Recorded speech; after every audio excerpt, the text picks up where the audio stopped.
to have waiting in the queue and coming on.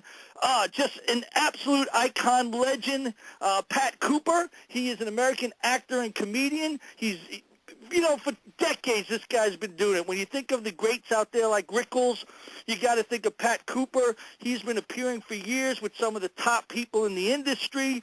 I mean, this guy is open back in the day with Sinatra, Martin and Lewis, Tony Bennett, and all the other greats out there.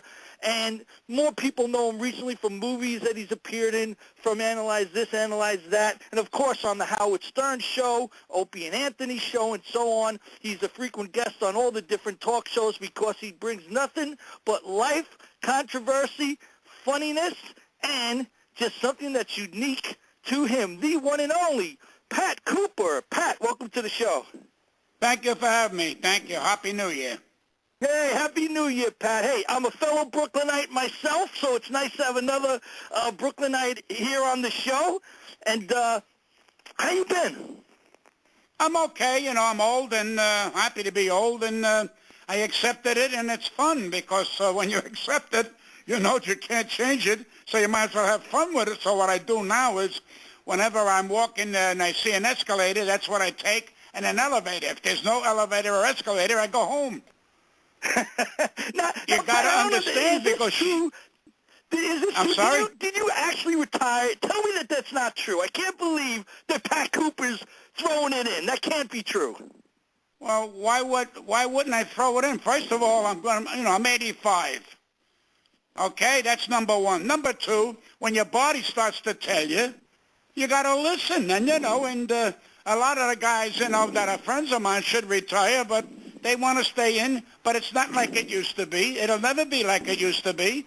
I had great success, and my era was wonderful, and it's a new era today, and I accept it, and I think it's beautiful. Now the younger people have a chance, so, let them be fun and do what they got to do. I'm not angry at anybody. I made a great living, and I'm satisfied. Hey, listen, you watch the shows now, you see Rickles come on. He's one of the great old-timers like you. He kills it every time. Here's my idea. The Jew and Gentile Tour 2014. You guys go on the road, you guys would absolutely kill it. What would be better in Vegas than you two guys on the same stage? Tell me. Well, he wouldn't want to work with me, and I'm not saying that in a disrespectful manner. He felt that we were similar, and I thought that was wrong, but that's okay. He's friends of mine. I love him, and there's only one Don Rickles, and there'll never be another one. And I think, and I'm not allowed to tell him what he should do, and I won't. I think he should retire because I don't think he looks that good on the stage anymore, and he's not a young guy, and it's pretty tough. When it's over, and you got to accept it. And to walk on a stage and make it like it's difficult, that makes the audience suffer. And I don't think that's right. Do you think he's off his game, Pat?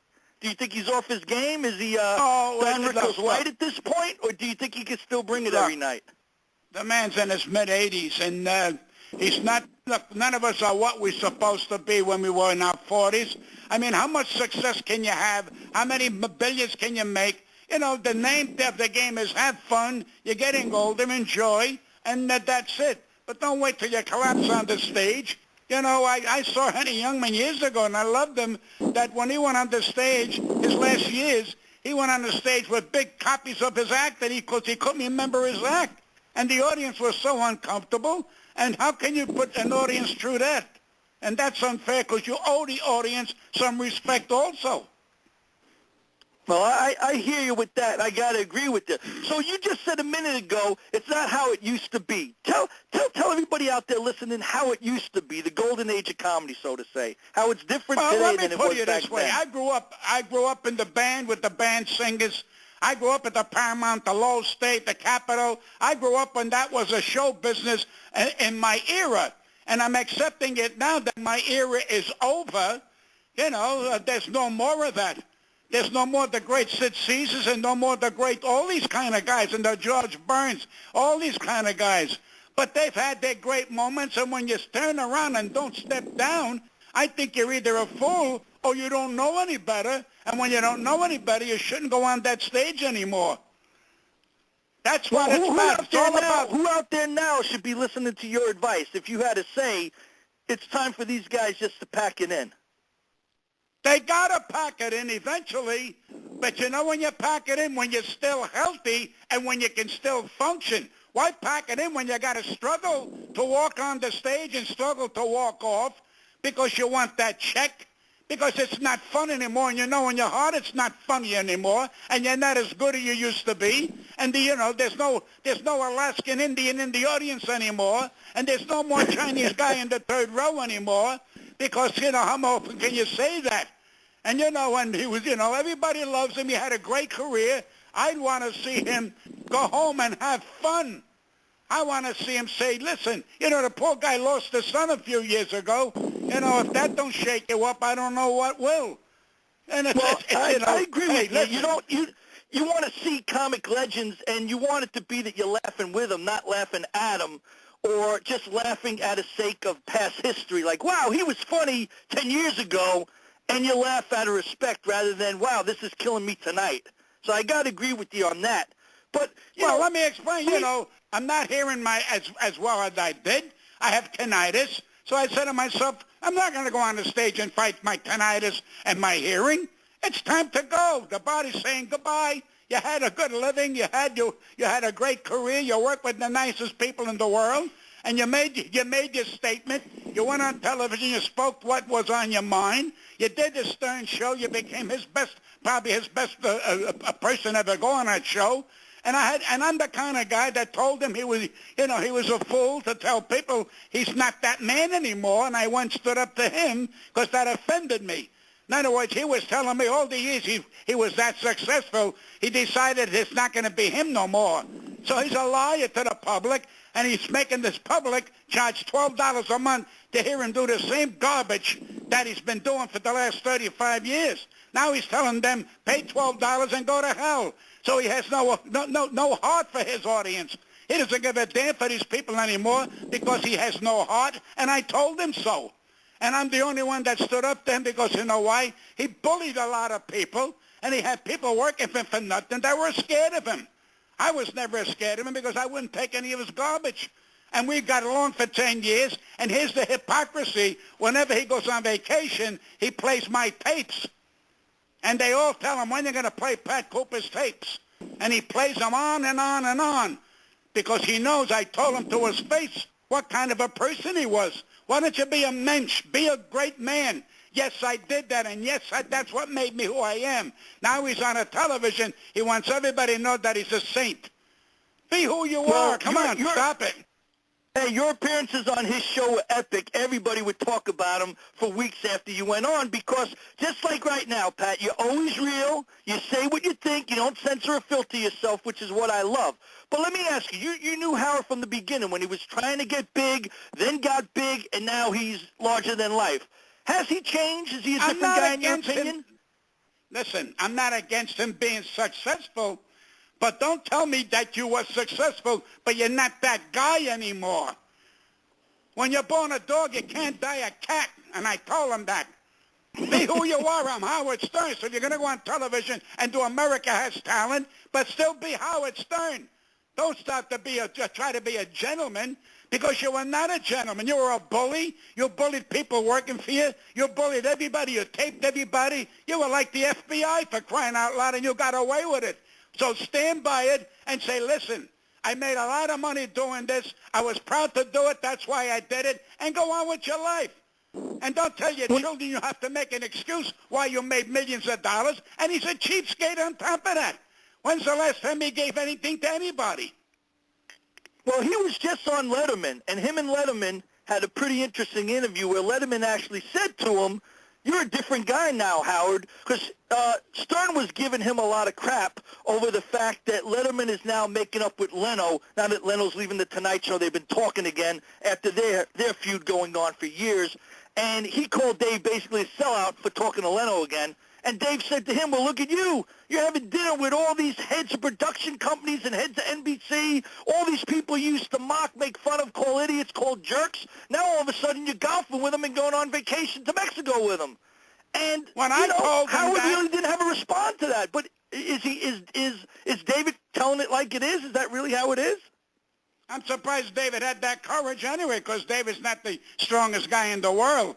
I mean, when I was on the show and he had Chevy Chase, he'd wake Chevy Chase up at 3 o'clock in the morning, and Chevy Chase said, I'll kill you if I ever see you. How dare you do this? And then when Howard got married to his second wife, he invited Chevy Chase, and Chevy went because he wanted to start to hang out with those kind of stars. So he's a hypocrite. And I told him, I said, let me tell you before more people say that to you. But he's been getting away with it, so, I wish him luck. I don't wish him any harm, but I wish him luck. But be a mensch and tell the people I am who I am and how he investigated people and taped people behind their back and got away with it. And here's this guy taping people? Wait, I never heard this before, Pat. I never heard this before, Pat. What do you mean taping people behind their back? Tell me about this. In other words, let me tell you something. If I'm on a radio, if I'm on a television show, and talked about him, he had tapes of it, and when I would go on, he said, look what you said about me. I said, what did I say about you? I said about you what's on my mind, and I said it publicly. And why are you taping what I said?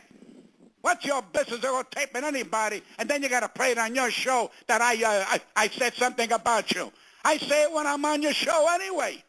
What gives you the right to scare your people who work here? They're terrified of him. Daddy never told you that. They're terrified of him. These kids was he using those tapes, Pat, to censor people from coming on the show? Why do you think he was taping them? As a way of controlling them? In other words, if you happen, let's assume I said something to you on the street. Okay? Some reason or other, he would find out that I badmouthed them to you on the street.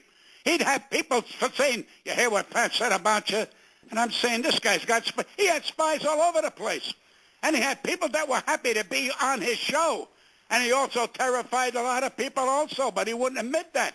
I tell him to his face, but he never denied it.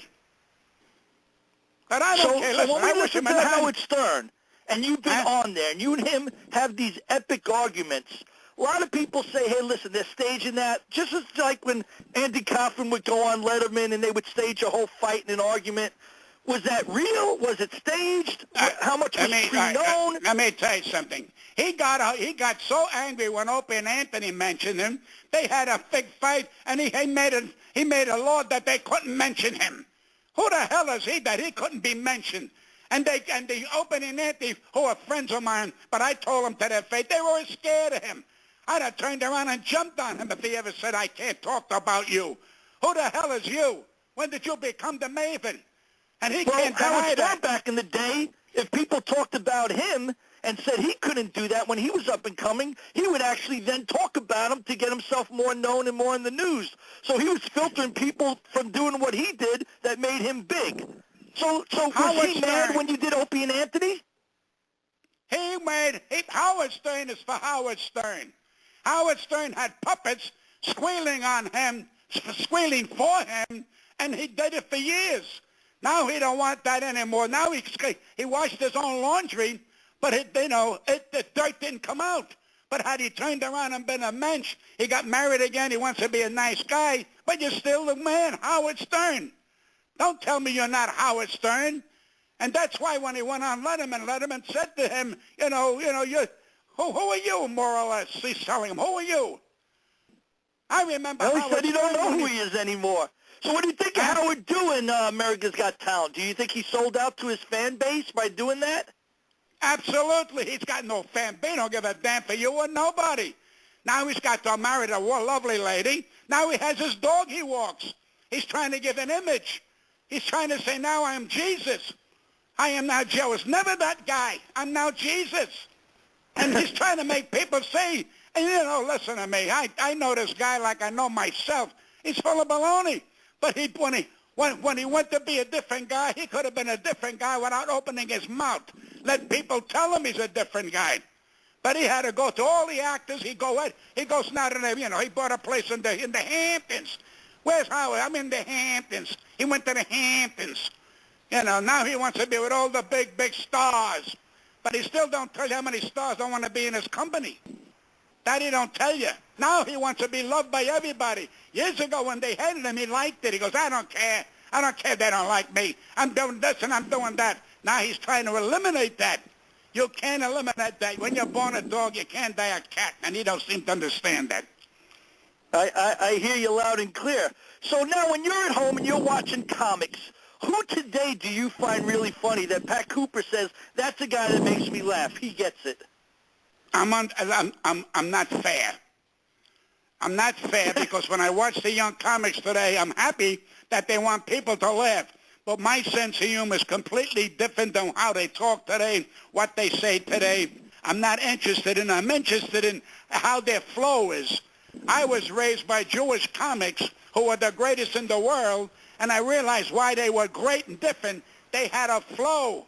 They had an orchestration. These kids today don't have that. They want to, they want to go out and do this, do that, and get maybe a TV show.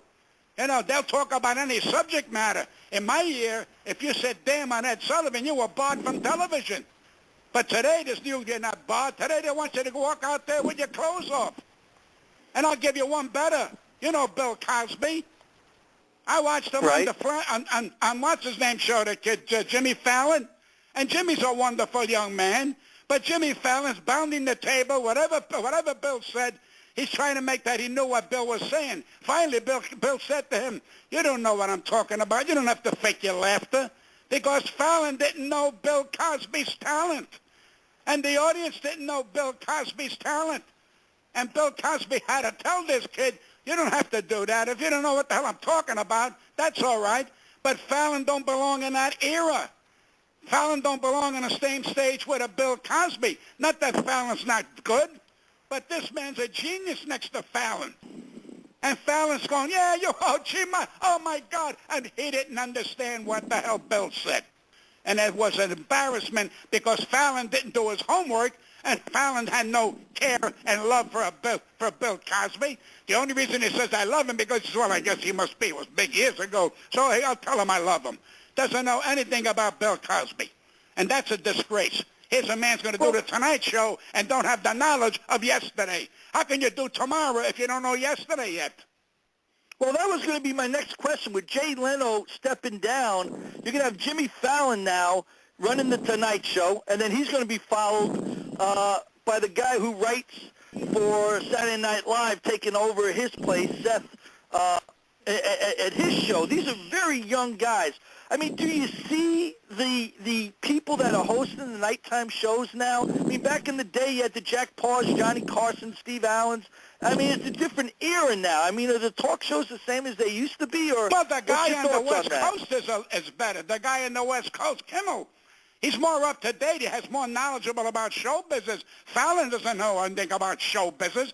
And if I understood what you saw him on Saturday Night Live, I think it was a week or two ago, he got offended when Timberlake made something, and he started to get angry at Timberlake. And I'm saying, this kid can't afford to get angry. He's going to do one of the biggest talk shows in the country. He's got to be humble. He's got to know how to conduct himself. Be angry when the curtain's closed. But he went after Timberlake like he was very uncomfortable when Timberlake was kidding around, and I don't think he liked it, and you can't show that. Because I still think this young man is immature. See, Jay Leno proved the point. He's there, 20-some-odd years? Now, Jay will wind up on Fox and give this kid heartburn. He'll take those audiences away from Channel 4. I believe that's what's going to happen. You think NBC's making a mistake turning the reins over to Fallon? They made the dumbest. How can you get rid of a guy that's still bringing in the money? How? Where's the brains? How? Don't make any sense. They try to get Conan O'Brien. Conan O'Brien don't belong in that spot. Conan O'Brien is good for what he's doing. But Leno proved that that's where he belongs, and he had his base. And he was smart enough to make a stage look like he was a stand-up comic, because that's what he was. And he would do 7-8 minutes and sit down and talk, and he got good at it. So what the hell? This kid doesn't have the exposure yet and doesn't have the talent to deal with yesterday. And when you got that kind of exposure, you better know what the hell you're talking about. You better do your homework. You can't turn around and tell a man like Bill Cosby you want to impress him by making believe you're laughing. It's stupid. That don't make sense. Do your homework. This is not a toy. Well, what do you think, like, between Letterman and Leno? How do you like both of them as heads of the shows? Listen, Letterman was the better interviewer. You understand? Right. Letterman, in my opinion, would have been great on the Tonight Show. He had that kind of, that kind of flow. He was good. He was not a great stand-up comic, Letterman, and he proved that many times. But Leno was a good stand-up comic, and Leno did his homework. And Leno understood who was coming on, and he did homework. Whatever politician came on, he was prepared. But this kid Fallon, he doesn't know yesterday. And without yesterday, there's no tomorrow or today. He's got to understand that. What do you think This is Johnny not a Carson toy would he's say, playing knowing with. that Jimmy Fallon's going to be sitting in the Tonight Show seat one day, replacing him? I think, no. They should not compare him with Carson or Jack Paar. These kind of people had their own thing. He's got to come up with his own thing. Jimmy Kimmel's coming up with his own thing. He's much smarter and a much hip kind of guy. Fallon is still immature, and I don't dislike the man personally, but he's going to need more than 3-4 years to get this thing going because the people on Channel 4 turn him off. Well, they bailed on Conan pretty quick, and then he had to leave, and they brought Leno back. So let's see if they're going to go all in, so to say, with Fallon and actually give him a shot before he fizzles out or loses a crowd. Because it's a different crowd that's watching at 11:30 than it is at 12:30, and I don't think NBC still gets that. Fallon is going to be a big help to Jimmy Kimmel. They'll go to Jimmy Kimmel because, again, I hate to repeat myself, Jimmy knows yesterday, and he knows what's around today, and he knows who he can bring on. He knows how to hang. You got to do your homework. Well, listen, we're running out of time, Pat. Pat, I got to get you back because you're great. But listen, every comedian has one of their favorite jokes that they love or 2 or 3 that's unique to them. Please, will you entertain my audience? Just tell us one before we got to go. A Pat Cooper. You want me to tell you? Well, I said it. Somebody asked me why there were no gay people years ago. I said we never had closets. We hung our clothes on the doorknob. Do you get that or you didn't get that? I absolutely get that. I'll let you because we never had stand closets. clear. They Pat, had nobody I'm to standing come clear so you can do your thing. I don't want to be in the way. No, but I mean, that's where my mind comes sometimes, but I never told a joke on the stage. I'm not a joke kind of guy. I'm either an attitude kind of guy or I'm a kind of guy that likes to tell stories. And, and I'm a pretty well-read guy, but I'm not educated. But I'm and I see humor in everything because that's what's going to save the world, I hope. I hope so, too. Everybody, the one and only Pat, listen, Pat, you are always welcome on the Adam Thompson Show. You can keep it real. We never have a problem with any jokes or things you got to say. Did you get the one and only Pat Cooper, everybody. Thank you, buddy. Thanks for being on. Everybody, this has been the Adam Thompson Show. It's great to be back 2014. Want to thank our guests from tonight, Gerald Salente, and the epic one and only comedian Pat Cooper. Always funny, always real. I'm sure people are going to be Googling what he said today on our show tomorrow. Everybody, till next time, this is Adam Thompson, and as always, think outside the box.